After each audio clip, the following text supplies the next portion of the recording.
अस्सलामुअलैकुम रहमतुल्लाहि व बरकातुहू my YouTube friends, welcome back to my channel. Hope कि आप लोग बिल्कुल ठीक ठाक हैं और आप सबकी दुआ से अल्हम्दुलिल्लाह मैं भी ठीक हूँ। और अल्लाह पाक से यही दुआ है कि आप लोग हमेशा सही सलामत रहें, खुश रहें अपने अपने घरों में अपनी फैमिली के साथ। आमीन सुम्मा आमीन। नमाज़ पढ़ा कीजिएगा, नमाज हम पर फ़र्ज़ है। अगर आप लोग को मेरी वीडियो अच्छी लगती है तो लाइक, सब्सक्राइब और शेयर ज़रूर कीजिएगा। चैनल पे जो भी नहीं आ रहा है आपसे भी रिक्वेस्ट है कि प्लीज़ लाइक, सब्सक्राइब और शेयर ज़रूर कीजिए।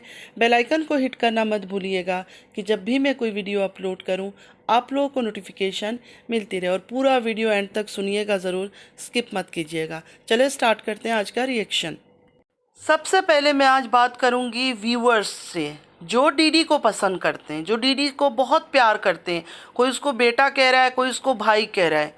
मैं उनसे ये पूछना चाहती हूँ, आप लोग जाके डीडी से ये कमेंट क्यों नहीं करते हो कि डीडी तुम जहाँ भी जाते हो अपनी बीवी बच्चों को लेकर क्यों नहीं जाते हो?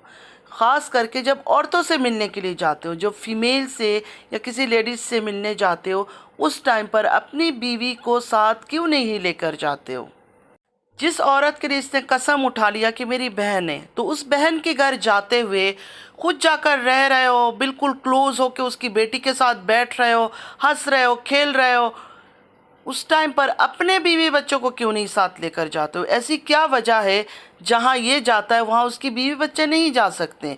जो औरतें इसको अपना लेती है, अपने घर पे जगह दे देती है सोने के लिए भी, वो लोग इसकी बीवी को जगह क्यों नहीं देते हैं? जब इस डीडी ने देखा कि हालात बुरा है, अपने बाप चाचा को भी वहाँ लेकर चला गया और बाप चाचा ने भी गवाही दे दी कि नहीं, बहुत अच्छे लोग हैं, बहुत शरीफ लोग हैं। आप हैं, हम सबको पता है कि शरीफ लोगों का ये काम नहीं है। कोई भी शरीफ फैमिली, कोई भी शरीफ घराना किसी पराया मर्द को अपने घर में जगह नहीं देती है, चाहे किसी का भी दोस्त हो वो। एक मैरिड आदमी, 3 बच्चों का बाप, उसको आप लोग अपने साथ रख रहे हो, लेकिन उसकी बीवी बच्चों के लिए आपके घर में जगह नहीं है। ये कौन से शरीफ लोग हैं? ये कहाँ से मिलते हैं ऐसे शरीफ लोग? और ये लोग सिर्फ इसको ही क्यों मिलते हैं, डीडी को, और किसी को क्यों नहीं मिलते? बाबर को क्यों नहीं मिलते इस तरह के लोग? जिस औरत के लिए इसने कसम उठाया कि मेरी बहन है, वो इतनी गंदी औरत है। अपने कमेंट में वो क्या क्या लोगों को बोल रही है, आप यकीन नहीं कर सकते। मैं 1-2 लाइन पढ़ के सिर्फ आप लोगों को मैं सुनाती हूँ। पहले तो इसने कहा, मैं धमाका करने वाली हूँ बहुत जल्द वाईटी पर। ये जो डीडी ने बहन बनाया है ना, वो बता रही है कि बहुत जल्द वो धमाका करने वाली है वाईटी पर। साथ ये भी ऐलान किया उस गंदी औरत ने कि मेरी कज़न के साथ इनकी शादी होने वाली, मेरे तो वो भाई हैं। किस हद तक ये औरत बदतमीज़ है और कितनी बेशर्म है, सिर्फ इस बात से अंदाज़ा लगाए कि क्लियरली बोल रही है कि डीडी भाई की शादी होने वाली है और वो भी मेरे कज़िन से। उसी कमेंट में रुबीना जी की कोई सपोर्टर थी, उन्होंने कहा कि सही बोला था रुबीना जी ने कि तुम एक आवारा औरत हो, तो तुम सच में ही एक आवारा औरत हो। इसने ये घटिया हरकत पहले भी किया था। जिस दिन डीडी की वाइफ ने एक वीडियो अपलोड किया था, उसमें फादिया से पूछ रही थी कि पापा को मिस कर रही हो, क्योंकि वो बच्ची रो रही थी। उसी के थोड़ी देर में उस औरत ने अपनी बेटी से नाटक करवाया और साथ क्या बोला, पापा अल्लाह के पास तो नहीं है, पापा अल्लाह मियाँ के पास तो नहीं है, बेटा आ जाएंगे। मतलब ये बात क्लियर हो गया कि डीडी की वाइफ को वो जला रही थी और बकवास कर रही थी। मुझे एक बात बताया आप लोग, 3 दिन हो गया डीडी की वाइफ का कोई वीडियो अपलोड हुआ, कोई ब्लॉग उसने बनाया? वो तो डेली बनाती है ना, चलो एक दिन का ब्रेक ले लेती है कभी कदर, लेकिन आज 3 दिन हो गए कोई वीडियो अपलोड नहीं हुआ। वही लास्ट वीडियो था जिसमें उन्होंने गिला किया था डीडी के बारे में। शायद डीडी ने मना कर दिया कि यूट्यूब पे और तुम काम नहीं करना, अपना वीडियो नहीं बनाना। तो मैं तो यही कहूँगी डीडी की वाइफ को कि इस टाइम पर अगर नज़र आ रहा है कुछ गड़बड़ है तो खामोश मत बैठो, खामोश मत बैठो, अपनी आवाज़ उठाओ। अगर दब के बैठ गई और डर के बैठ गई ना, तो ये आदमी बहुत कुछ कर लेगा और कुछ भी नहीं कर पाओगी। इस फैमिली का इतना रिकॉर्ड ख़राब है फ्रेंड्स कि ये लोग सच भी बोले ना कभी तो ऐसा लगेगा कि झूठ बोल रहे हैं। कई बार ऐसा शक होता है कि शायद सारी चीज़ें स्क्रिप्टेड है। जो ये इनकी वालिद की शादी का ड्रामा है ना, वो तो पूरा स्क्रिप्टेड है। मुझे अभी भी यकीन नहीं है कि शादी हुई है। ये जो शादी का खेल चल रहा था अपने वालिद का, इसको खेल ही कहेंगे हम लोग, ड्रामा कहेंगे, कोई एक स्क्रिप्टेड कहानी बोलेंगे या कंटेंट बोलेंगे, क्योंकि आप लोग खुद सोचे कि एक औरत को ये लोग दिखाते हैं कि मासी है, किसी के घर पे काम करती है, फिर उसकी शादी की तैयारी, उसको पसंद भी कर लिया जाता है, उसके लिए जोड़े ख़रीद रहे हैं, उसको पार्लरों में लेके जा रहे हैं। उसके बाद यहाँ बाबर लोग घर में घर को डेकोरेट किया है, बाजा गाजा हो रहा है, ढोल वाले बुला रहे हैं। अचानक एक कॉल आता है, मतलब पूरा फिल्मी सीन। अचानक कॉल आता है और कॉल में कहा जाता है सब चीज़ रोक दो, क्योंकि वो जिस लेडी से शादी हो रही थी उनका बेटे का डेथ हो गया है। मतलब पूरी फिल्मी सेटिंग था। आप लोग खुद सोचें, घर में बाजे गाजे हो रहे हैं, ढोल हो रहा है, मिठाइयाँ बांट रही है, मेहंदी की तैयारी, और अचानक एक कॉल आता है कि सारे चीज़ें बंद कर दो। ये नॉर्मल नहीं था, ये सिर्फ ड्रामा था। कमाल की बात है, बाप की शादी हो रही है लेकिन बेटा घर पे ही नहीं है। बेटा दुल्हन वालों के साथ है, मतलब मासी के साथ। वो क्या कर रहा है? पहली बात तो है, बाप की शादी है, बड़ा बेटा है, बड़ा बेटे को सामने होना चाहिए। बड़ा बेटा गायब है, जिसने सब कुछ खुद किया।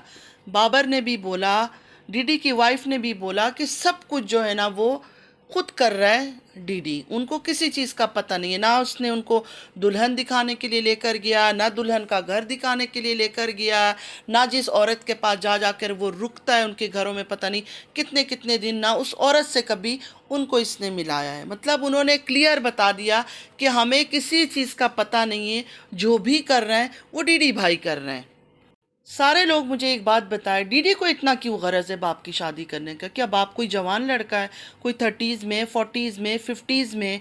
ऐसा भी नहीं है ना कि नहीं, बहुत जवानी उनकी चल रही कि शादी करेंगे नहीं तो उनका गुजारा नहीं है। डीडी को इतना पर्सनल क्या इंटरेस्ट है अपने बाप की शादी कराने में? और अगर सच में शादी करा रहा था तो सारे घर वाले साथ होते हैं, घर वाले मिलकर किसी औरत को पसंद करते हैं, देखते हैं कौन है, नहीं है, किस तरह की औरत है।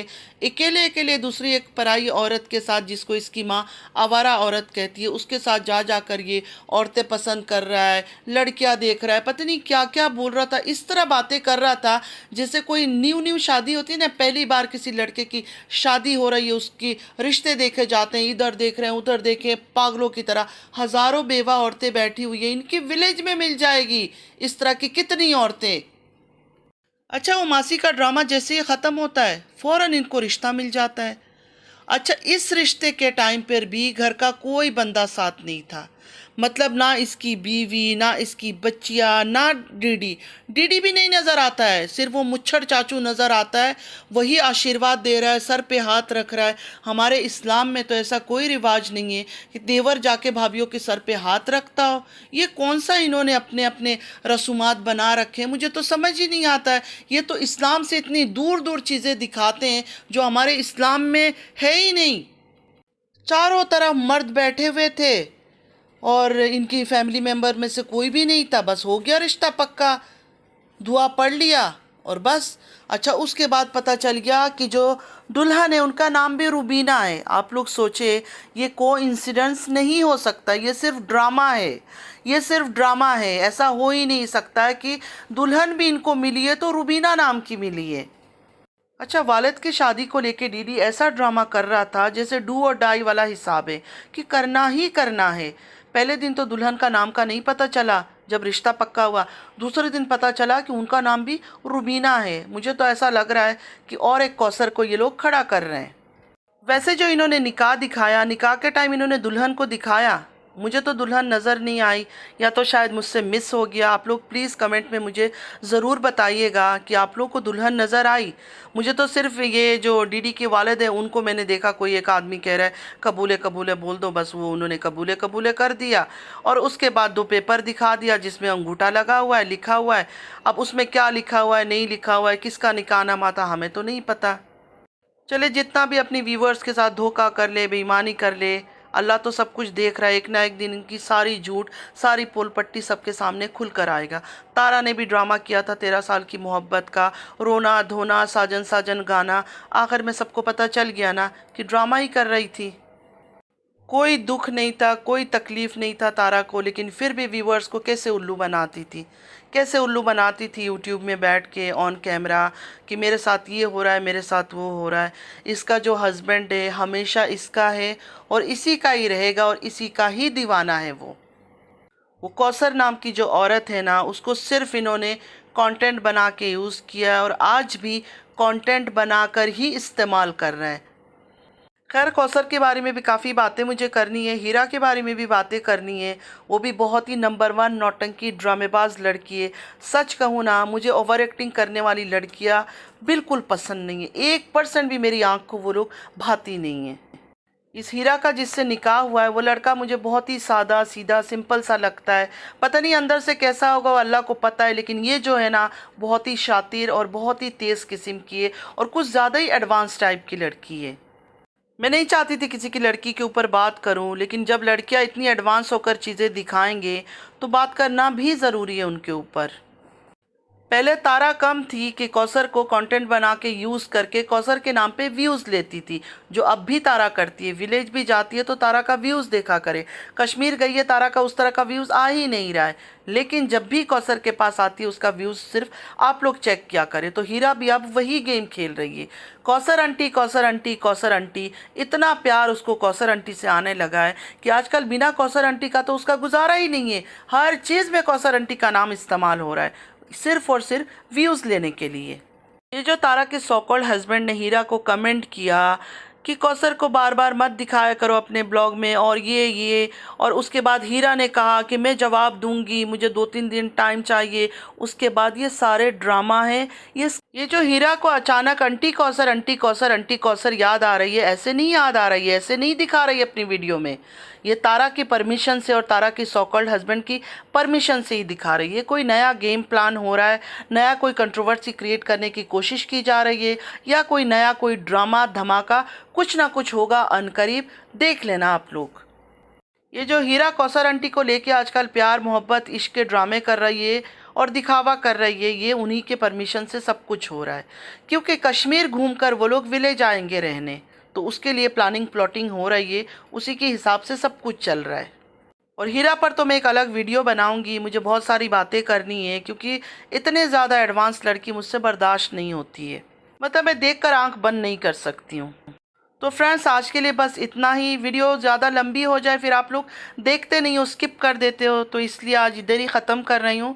कल इंशाल्लाह दूसरा वीडियो बनाऊँगी, उस पर मैं और लोगों के बारे में भी बात करूँगी। बहुत सारी बातें हैं मेरे पास, मुझे करना है, तो कल करेंगे इंशाल्लाह। जाते जाते यही कहूँगी सबको कि अपने घर का ख्याल रखें, अपने बच्चों का ख्याल रखें, चाहे बेटा हो चाहे बेटी हो, दोनों पर नज़र रखें।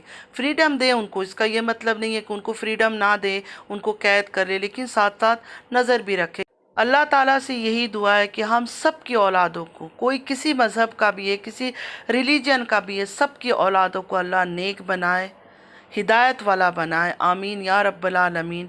और हर मुसलमान, जो मुसलमान के बच्चे हैं, उनको नमाजी बनाए। आमीन या रब्बल आलमीन।